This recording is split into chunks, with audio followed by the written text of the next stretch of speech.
Les amis, bonjour à tous et bienvenue au pied du mont Fuji. Dans cette vidéo, on va aller faire un petit peu le tour des environs de Fuji. On va aller chercher les meilleures adresses, les meilleurs restaurants, des spécialités locales, mais pas que. On va aussi se balader à moto avec cette magnifique vue sur la plus belle montagne du Japon. Bref, les amis, aujourd'hui, je vous emmène manger 24 heures au mont Fuji.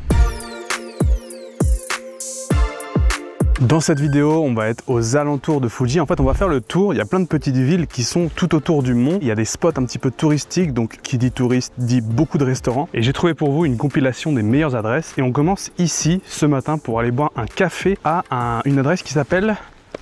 je sais pas, j'ai oublié mon téléphone. J'ai oublié mon téléphone sur la moto. C'est bon, je l'ai. Une adresse qui s'appelle donc Tsunagaru Café. C'est un café terrasse qui apparemment a une des meilleures vues sur le mont Fuji. On a de la chance ce matin, on le voit. Alors sans plus tarder, je vais aller me commander un petit café parce que là, au cas où ça ne se voit pas, je viens de me réveiller et j'ai besoin de ma dose de caféine. Bon, j'imagine que c'est ici.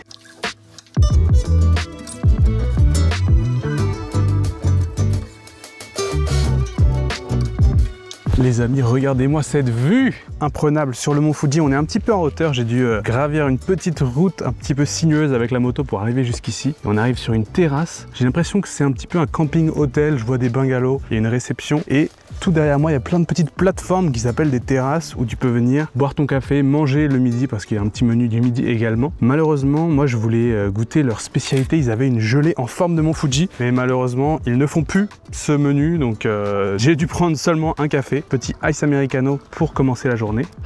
Et j'ai de la chance. J'ai de la chance qu'on voit le mont Fuji parce que ça fait 2-3 jours que je suis ici. J'ai fait une petite vidéo aussi avec l'équipe d'IC Japon Corp. Et hier avant-hier, on a eu complètement nuages, pluie, averse. On n'a pas vu le mont Fuji une seule fois. Donc là, je suis content de le voir. D'ailleurs, on est l'été, donc vous voyez, il n'y a pas de neige tout en haut, mais ça devrait pas tarder d'ici 2-3 semaines, je pense qu'il va commencer à se recouvrir de neige au sommet. D'ailleurs, en parlant du sommet, est-ce que vous saviez que même tout là-haut, on capte avec le sponsor de cette vidéo, Ubigi. L'année dernière, avec l'équipe IC Japon Corp, on est allé gravir le mont Fuji pour tester la connexion Ubigi et voir si on captait au sommet. Il se trouve qu'on capte, on a même réussi à faire un appel FaceTime sans souci. Ubigi, c'est la meilleure solution pour tous les voyageurs parmi vous qui ont besoin de rester connectés. C'est un service d'eSIM, donc avec eux, plus besoin d'acheter des cartes SIM en plastique ou de louer des pocket Wi-Fi, ce qui se faisait beaucoup ici au Japon il y a encore 5 ans de ça. Vous avez juste à télécharger l'application, installer leur eSIM, choisir votre destination, le nombre de gigas souhaité et ça y est, vous êtes prêt, vous aurez de la 4G ou 5G pendant votre voyage. D'ailleurs, l'application Ubigi s'est fait une nouvelle beauté. Ils ont revu un petit peu la DA, c'est beaucoup plus lisible et facile d'accès. Et comme vous pouvez voir, ils ont plus de 200 destinations à travers le monde, de la 4G mais aussi de la 5G dans les zones compatibles. Et ça reste bien sûr l'une des options les moins chères du marché. En plus de ça, on l'oublie souvent, mais Ubigi c'est une entreprise française, donc en choisissant un forfait chez eux, vous soutenez également une entreprise locale. Bref, que de bonnes raisons les amis d'aller cliquer sur le lien en description si vous prévoyez un voyage dans les semaines, les mois à venir. Allez chercher votre forfait Ubigi et avec mon code MALO, vous aurez 10% de réduction sur votre premier forfait. Merci à Ubigi de me suivre tout autour du monde et tout autour du Japon. C'est eux qui m'aident à produire ces vidéos et à aller tester un petit peu la nourriture de plein d'endroits différents et à faire des sortes de guides.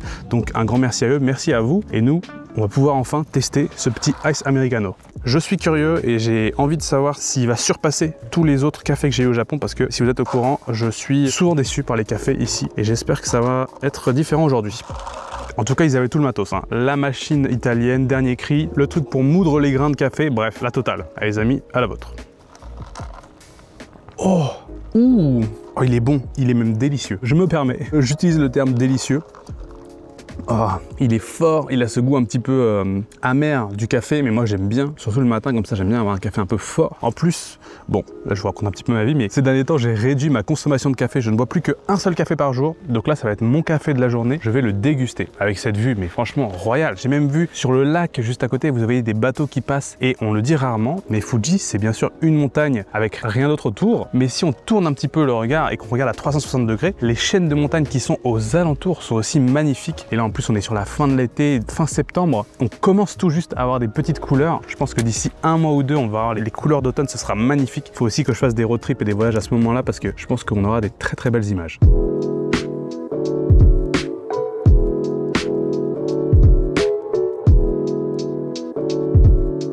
De retour sur la moto et je vais en profiter pour vous montrer la route que j'ai pris pour venir jusqu'ici. Vous allez voir, c'est presque un chemin de terre. Et après ça, on va faire un petit peu de route pour justement aller manger le premier repas de la journée. On n'a toujours pas mangé, je commence à avoir un petit peu faim. Mais en fait, ici, la zone où je me trouve, c'est la partie un petit peu touristique justement de Fuji. Tous les bus de touristes arrivent ici et donc c'est pas la partie que je préfère. Et on va s'éloigner un petit peu, on va partir dans les montagnes et j'ai normalement repéré une petite adresse qui a l'air vraiment sympa. Bon, on est parti.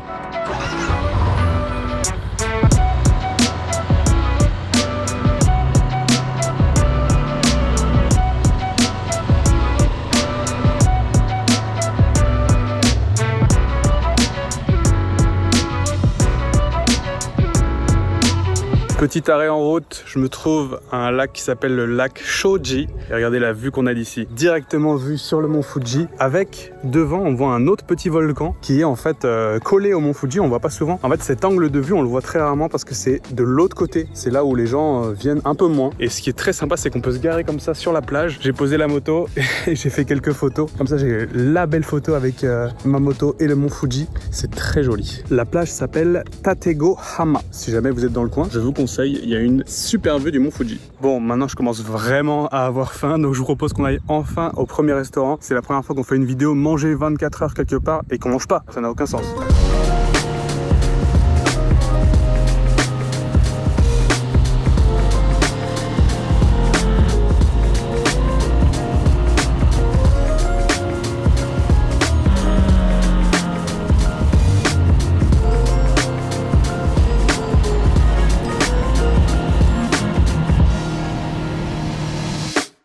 Dire que ce restaurant est perdu dans la pampa, c'est même pas juste. J'ai commencé cette vidéo à 9 h, il est 11 h 15. J'ai fait de la route pour arriver jusqu'ici et on est en plein milieu des montagnes. Regardez, 360 degrés, montagne, montagne, montagne. Il fait beau, en plus le soleil est sorti de derrière les nuages, donc c'est vraiment les conditions parfaites pour tourner cette vidéo. Et le restaurant où je vous emmène ce midi, ça s'appelle Udon Warasato. C'est juste là dans une vieille maison traditionnelle japonaise magnifique et on va entrer voir ce qu'on peut commander.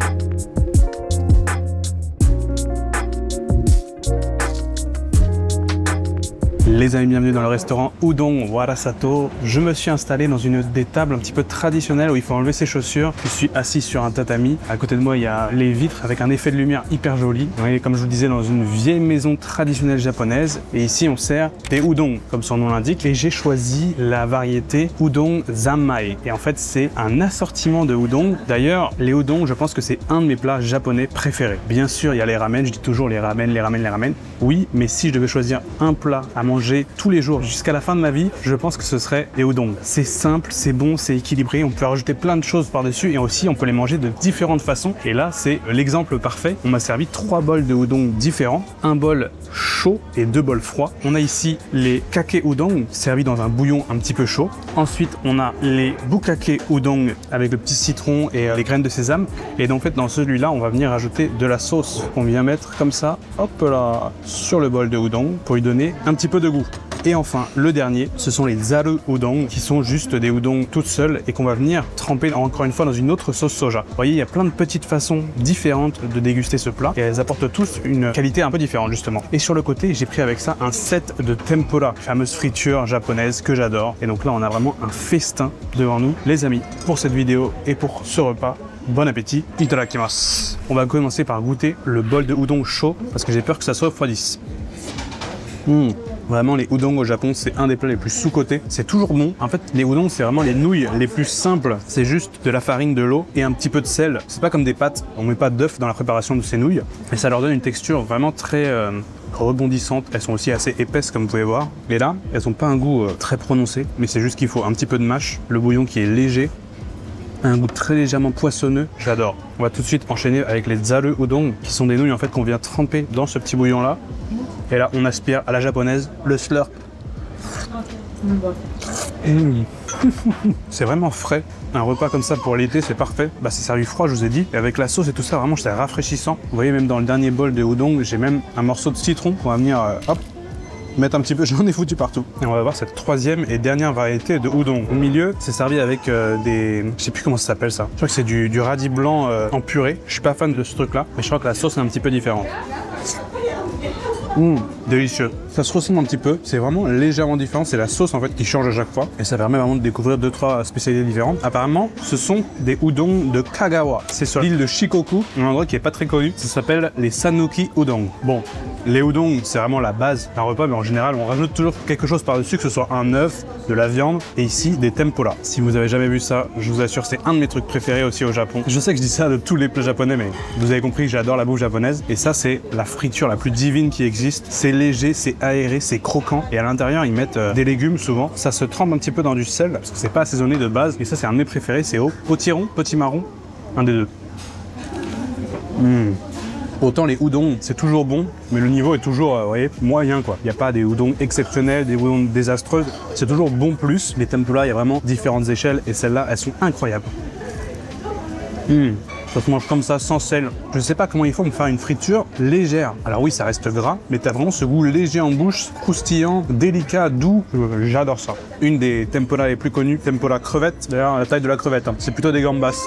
Là, ils m'ont mis du gros sel, c'est un peu dommage. Je préfère quand ils mettent le sel au matcha, c'est un de mes préférés. Écoutez, pour ce repas, pour les udon, c'était 1200 yens. Et le plat de tempura sur le côté, 600 yens. C'est plutôt raisonnable. Petit bouillon chaud là pour réchauffer tout ça. On enchaîne avec une petite tempura. Et on kiffe. Je vais finir mon repas tranquillement. Et après, on reprend la route. Ça, c'est vraiment mon genre d'adresse préférée. Quand on se perd comme ça dans la campagne et qu'on trouve un petit restaurant qui paye pas de mine, qui est pas révolutionnaire, mais qui est bon, et tu sens que c'est vraiment le spot de udon du coin, j'adore. Et c'est pas fini. Oui, j'ai bien mangé, mais je me ferais bien un petit dessert. Et non, je ne vais pas manger un dessert sucré, mais j'ai trouvé une deuxième adresse, un petit peu dans le style. Mais cette fois-ci, c'est pas des udon, c'est une autre spécialité japonaise. Par contre, j'ai encore 40 minutes de route, je crois. Donc, je vous retrouve là-bas.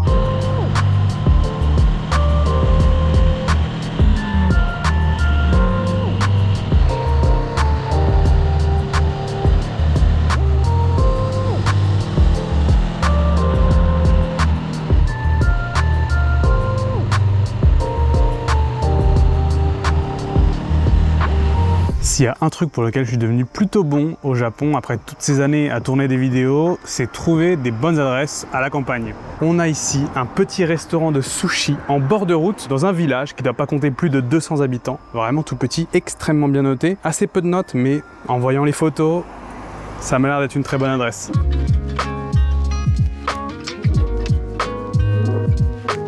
Les amis, bienvenue dans ce tout petit restaurant qui, à première vue comme ça, ne paye pas de mine, mais on entre à l'intérieur et on est accueilli avec un chaleureux irashaimase, qui veut dire bienvenue en japonais. Je suis venu m'installer sur le comptoir ici, je suis tout seul et devant moi il y a le chef, c'est pour ça que je chuchote, qui est en train de confectionner les nigiri. Ici il y a les menus du midi qui sont les nigiri 7 et c'est ce que j'ai pris pour ce midi. Et déjà je peux vous dire que ce restaurant, j'adore. C'est tenu par une petite famille, le papy derrière la cuisine, la mamie à la caisse, les enfants qui sont aussi en train de faire le service. J'adore ce genre d'ambiance. Et derrière moi, vous voyez, il y a des salles privées. On peut venir à plusieurs, 4, 5, 6 en famille. Et j'ai l'impression que c'est un petit peu le regroupement du village. Avec mon set de nigiri, on m'a servi une petite salade, quelques tsukemono et un thé vert. Classique pour un menu du midi. Écoutez, maintenant j'ai qu'une hâte, c'est de goûter les sushis. Mesdames et messieurs, ça y est, je viens de recevoir mon assiette de sushi. Ça a l'air plutôt pas mal. Les sushis sont faits main, bien sûr. Je devrais même pas le dire. On est au Japon ici, c'est, vous savez, l'art des sushis. On ne rigole pas avec ça. Les amis, pour la deuxième fois ce midi, bon appétit. Itadakimasu. Par quoi commencer? Je ne sais même pas, il y en a quand même pas mal pour ce petit set du midi. J'ai aussi ma petite assiette dans laquelle je vais pouvoir mettre la sauce soja normalement. Oui. On va commencer tout simplement par le tamago nigiri, tamagoyaki je devrais dire, la fameuse omelette japonaise qui est en général un petit peu sucrée. Et là, elle est énorme, vraiment très épaisse. D'ailleurs, je vois des morceaux d'omelette là qu'ils ont mis sur le côté. Ils doivent laisser reposer avant de les couper pour faire les sushis. Le riz est délicieux, mais bon, il fallait s'y attendre. Franchement, c'est le genre d'adresse, on peut pas être déçu, tu vois. T'arrives dans un petit bled, un petit papy qui fait des sushis devant toi à la main comme ça. À quel moment tu veux être déçu? Goûtons celui au saumon. Wow. Petite touche de wasabi à l'intérieur, parfaitement maîtrisée. Ça fait assez longtemps que j'ai pas mangé des sushis omakase comme ça, fait devant moi. Je vais souvent dans les fast-food de sushi ici, vous savez, les kaiten sushi, où il y a les plateaux tournants, on peut se servir en sushi, mais ça n'a rien à voir avec ce genre de qualité. Là, le poisson est bien plus frais, c'est fait minute, c'est vraiment un level au-dessus. C'est vraiment x10 les kaiten sushi traditionnels. Petit maki au thon. Wow. J'adore cette assiette de sushi parce que on sent qu'elle n'est pas prétentieuse. On n'est pas dans un sushi de luxe où il te sert les sushis un par un et tu t'attends à du luxe, tu t'attends à un truc de fou. Là non, ça paye pas de mine. Tu reçois l'assiette, tu dis oh ouais, une petite assiette de sushi et en fait tu les mets en bouche et le goût est bien meilleur que ce dont ça a l'air en fait. Petite soupe de palourde, il me semble. Ah, délicieux. Franchement, ça a beau être mon deuxième repas ce midi, il va se manger sans souci. Sans sushi, j'aimerais dire. J'arrête, promis. Ici, ils ont un sushi que j'aime beaucoup, le Gunkan Sushi, aux œufs de saumon, qu'on appelle Ikura, mais ils en ont un autre aussi avec des tout petits œufs. Je sais pas c'est des œufs de quoi, mais je vais goûter. Oh! C'est bizarre, ça a la texture de la semoule, mais ça n'a pas vraiment de goût, et ça explose quand même en bouche. J'ai l'impression de manger un sushi à la semoule. Un nigiri qu'on oublie souvent et qui fait partie pourtant de mes préférés, c'est le buri, le poisson à queue jaune. C'est un poisson blanc, tout léger, et en général, il est tendre à souhait. Ouf, le wasabi.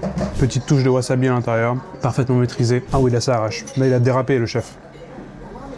Ah, le petit thé vert qui va très bien avec. Un sushi que je mange aussi très rarement et qui fait pourtant partie de mes préférés parce qu'il est assez dur à maîtriser. Oui, arigatou gozaimasu. Ça continue à arriver. On m'apporte ici un inari sushi qui est un sushi à la feuille de tofu frit et ensuite quelques petits fruits pour le dessert. Là, ici, quand ils te disent menu du midi, c'est vraiment le menu du midi. Bon, alors je disais, un de mes sushis que j'adore, c'est le sushi à la Saint-Jacques Hodate. Je prends rarement parce qu'il faut que la Saint-Jacques soit d'excellente qualité pour que ce soit bon, mais là j'ai bon espoir. Oishii desu. 国はどちら？フランスから。あ、フランスです。はい。あ、そうなんだ。はい。ちょっと旅行します。バイクで。はい。Comme la tradition, on va finir le set de nigiri avec la pièce de sushi la plus noble, le thon, bien sûr. Et là, j'ai l'impression que c'est du chutoro, le thon moyennement gras. On vient le plonger un petit peu dans la sauce soja. Le wasabi, parfaitement maîtrisé. Bon écoutez, je finis tout mon petit set, même mes petits fruits là en dessert, et on débriefe de tout ça dehors. Ah, 1800 yens, franchement très raisonnable pour la qualité du service et des sushis. Cette vidéo les amis, j'aurais pu la faire de deux façons différentes. La première, c'est que de l'autre côté du Mont Fuji, là où on a commencé ce matin, il y a une ville extrêmement touristique où je vous ai dit tous les bus de touristes viennent. Du coup on se retrouve avec plein de restaurants qui sont attrape touristes, faits pour les touristes, où tout est marqué en anglais, où c'est des spécialités japonaises mais qui sont vraiment un peu faits à la va-vite, qui sont pas terribles parce que c'est que des gens de passage, des gens qui reviennent jamais. J'aurais pu aller là-bas. Il y avait même plein de restaurants qui étaient bien notés. J'aurais fait toute la vidéo là, on aurait testé plein de petites adresses. Mais il y avait une deuxième façon de faire cette vidéo, c'était de faire le tour du Mont Fuji, d'aller dans les endroits un peu moins connus, à la campagne, dans les montagnes, chercher vraiment ces petites adresses dans les petits villages. Et c'est ce que j'ai préféré faire, c'est ce que j'aime faire moi quand je voyage un peu au Japon. Et je suis pas déçu. Et pour manger ce soir, alors là, je vais faire une petite pause hein, parce que j'ai bien mangé ce midi, mais pour ce soir, j'ai trouvé un restaurant qui cette fois-ci est beaucoup plus réputé, avec beaucoup plus d'avis sur internet, etc. mais réputé pour les Japonais en particulier. On va se rendre dans la ville de Fuji, au sud du mont. C'est par là-bas. Ah bah regardez, on voit le panneau. Donc je vais aller m'y rendre, faire un tour, peut-être me poser quelque part pour l'après-midi en attendant de digérer. Et ce soir, on va aller se faire ce restaurant réputé. Je vous en dis pas plus, vous allez voir tout à l'heure. Les amis, j'ai une terrible nouvelle. Le super restaurant que je prévoyais vous emmener pour le dîner est fermé le jeudi. Et bien sûr, on est jeudi.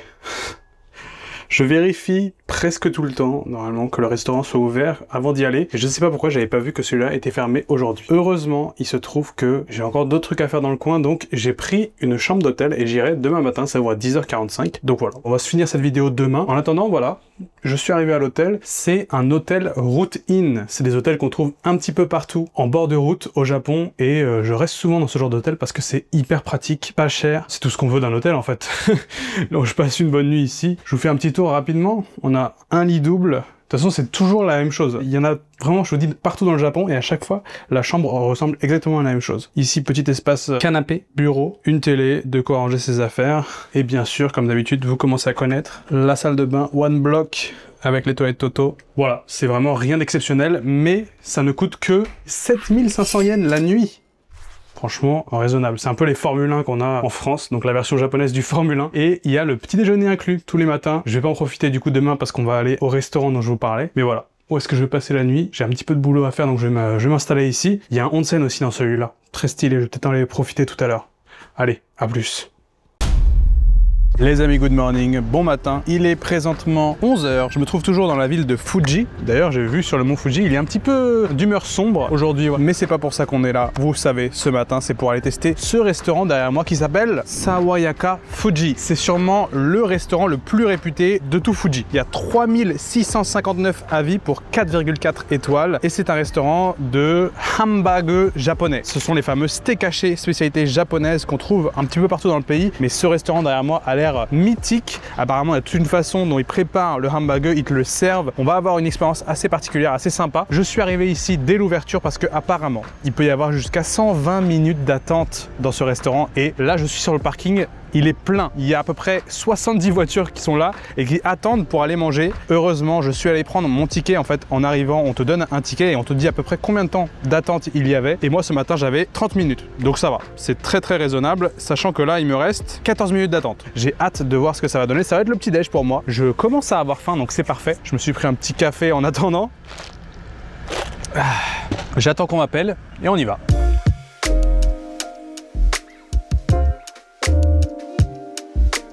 Sawayaka Fuji, c'est un restaurant qui a ouvert en 1977 et ils servent ici une spécialité de Genkotsu Hamburger et ça veut dire littéralement un steak haché en forme de poing. Les hamburgers japonais, c'est un mélange entre, on va dire, une boulette de viande et un steak haché. C'est souvent un mélange entre de la viande de porc, de la viande de bœuf, des oignons, de la panure, un petit peu de lait pour attendrir le tout et ça rend quelque chose d'extrêmement tendre. Mais ici, la particularité, c'est qu'ils font un hamburger 100% pur bœuf. Ils rajoutent quand même de la panure, du lait et tout ça pour garder ce côté un petit peu tendre. Et j'ai entendu dire que la façon dont ils servaient le hamburger allait être assez spéciale. Donc c'est pour ça, là, j'ai commandé, j'attends qu'ils me servent. Et ça y est, voilà ma commande. Et en fait, je pensais qu'ils allaient me couper le steak haché devant moi. Normalement, c'est ce que j'avais vu sur internet, mais j'ai pas dû prendre la bonne commande. Donc du coup, ils m'ont juste donné ça comme ça.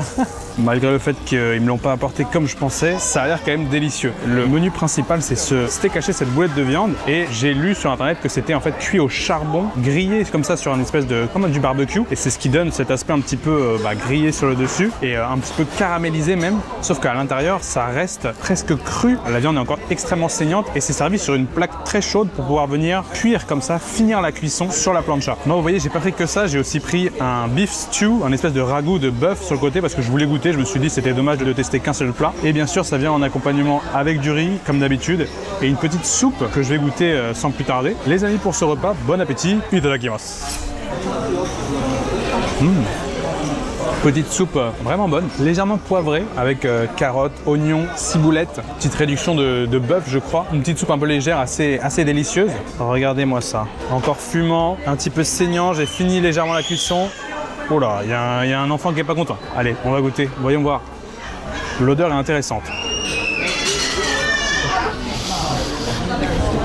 Franchement, c'est moyen. Je sais pas à quoi je m'attendais. J'ai mangé des steaks hachés comme ça japonais, les hamburgers délicieux, et celui-là n'en fait pas partie. Je préfère les boulettes suédoises de chez Ikea. Aïe. Je sais pas comment ils ont réussi à faire, malgré le fait que ce soit 100% bœuf, ça a quand même un goût de saucisse. Saucisse, c'est plutôt viande de porc. Je sais pas du tout, c'est peut-être la façon dont ils ont assaisonné le tout. C'est bon, mais c'est très loin d'être exceptionnel et franchement j'ai du mal à comprendre pourquoi c'est aussi réputé. À côté il y a une espèce de petite sauce, on pouvait choisir entre oignon et demi-glace. Moi j'ai pris la petite sauce oignon, on va rajouter comme ça par dessus et on va voir si ça change quelque chose. Voilà, le petit morceau de steak avec un petit peu de sauce. J'ai été un petit peu difficile, c'est pas mauvais, mais en fait je m'attendais tellement à un truc exceptionnel, vu tous les avis, vu le temps d'attente, vu comment c'est rempli de japonais qui viennent là faire la queue. Peut-être il y en a qui voyagent de, je sais pas, 1 heure, 2 heures de voyage, comme moi, pour venir manger ça. Mais franchement c'est... Enfin ça... Mais j'en perds les mots tellement c'est vraiment banal. Je trouve ça dans n'importe quel restaurant à côté de chez moi. Je vais quand même goûter le petit ragoût de bœuf qu'il y a sur le côté pour voir s'ils arrivent à se rattraper. On va prendre un morceau comme ça, avec un petit peu de sauce, un peu de bœuf. On va le manger a cappella, sans riz. Waouh, même ça c'est extrêmement décevant. On dirait un ragoût de bœuf en boîte de conserve. Je rigole pas. Je suis très rarement sévère comme ça sur les restaurants et c'est parce que je suis rarement déçu. Surtout pour les recommandations des Japonais. Je trouve que les Japonais sont extrêmement exigeants, ont vraiment un palais très développé et donc en général les adresses qui sont recommandées par les Japonais sont toujours délicieuses et là c'est loin d'être le cas. Bon. Les amis, je vais quand même finir, mais ça casse pas trois pattes d'un canard. Et pour tout ça, j'en ai eu pour 1670 yens. Ils m'ont donné un petit bonbon, mais malheureusement, ça ne suffira pas pour me faire changer d'avis sur ce restaurant. Quelle arnaque! J'arrive pas à croire qu'il soit aussi bien noté. Ça me rappelle un restaurant que j'avais testé, le gyukatsu, du bœuf pané frit qu'on fait recuire comme ça sur une plancha. Je trouve ça abominable et pourtant ça a un énorme succès au Japon que je ne comprendrai jamais. Et là ça en fait partie de, voilà, c'est le genre de spécialité que je peux aimer. Pourtant les hamburgers japonais, j'en ai connu des très bons, notamment dans la chaîne Bikori Donki, qui est une chaîne de restaurants d'air de route justement, qui est vraiment pas mal. Mais là, c'était pas à la hauteur. Heureusement qu'on a eu d'autres belles pépites dans cette vidéo. Quelques restaurants un peu cachés dans les montagnes, dans les petits villages comme ça, tout autour du mont Fuji. On a trouvé quand même quelques adresses sympas. Les amis, je vais m'arrêter là pour cette vidéo. J'espère qu'elle vous aura plu. Au final, ça ne valait pas le coup de rester une nuit de plus pour tester ce restaurant, mais que voulez-vous? C'est comme ça, les aléas des tournages. Des fois, on peut pas prédire quels restaurants seront les meilleurs. Je vous laisse bien sûr toutes les adresses en description et je remercie Ubigi qui a soutenu et sponsorisé ce contenu. Si jamais vous prévoyez un voyage au Japon ou ailleurs, n'hésitez pas à cliquer sur le lien en description pour choper votre forfait 4G. Les amis, encore une fois, merci d'avoir regardé la vidéo jusqu'au bout. Je vous dis, portez-vous bien, à la semaine prochaine, et d'ici là, ciao!